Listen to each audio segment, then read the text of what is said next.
So for the last 15 years as a career coach, I actually call myself a career therapist now, and I'll share more of that in a minute. I have been working with people who are deeply dissatisfied in their careers.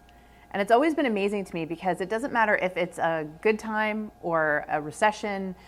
Studies show that over 70% of people working right now are unhappy in their jobs or dissatisfied. That blows my mind. So there's something inherently wrong. And after working with literally thousands of people these last 15 years, I've come to identify that everyone shares the same problem. If you're unhappy in your career, you share the same problem as everyone else. And let me explain why. So it's interesting. People will come to me and say, JT, let me tell you my story. Can't tell you how many times that's how the conversation has started. And that's where I say that I've become a career therapist, because they want to sit on the couch and say, let me tell you my story. And as I listen to these stories and they go into great detail, I find that everyone that's unhappy shares one similar trait. It's a mistake that they're making in the way that they've interpreted their career. You may have never realized this, but you tell a story in your head. It's called the career narrative. And your career narrative comes from the way that you process every experience you've ever had related to your career. So think of it this way. Something happens in your career, and then you decide whether it was a good or a bad experience. You attach meaning to it. And that creates these series of events that, when pulled together, create a story, or what we call your career narrative. You might not have realized this, but that career narrative, it's a major motion picture. It's an epic novel, and it plays all the time in your head. It's going on and on and on. And people that are really unhappy in their jobs tend to have an extremely negative career narrative, meaning if you were to write the entire thing out, you would see setback, negative, issue, negative, problem, negative throughout. And they're carrying that entire storyline with them.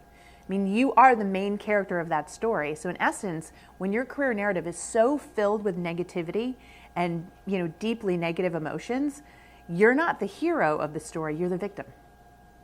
And this is the one thing that I see people have all the time. So if this sounds like you, then here's what you do to fix it. The first step is for you to actually get that career narrative out of your head and either onto a piece of paper or into a computer file. You need to give yourself a chance to really step back and look at the entire story and put it together into a logical format. Because only then can you start to analyze that narrative and change it. That's right.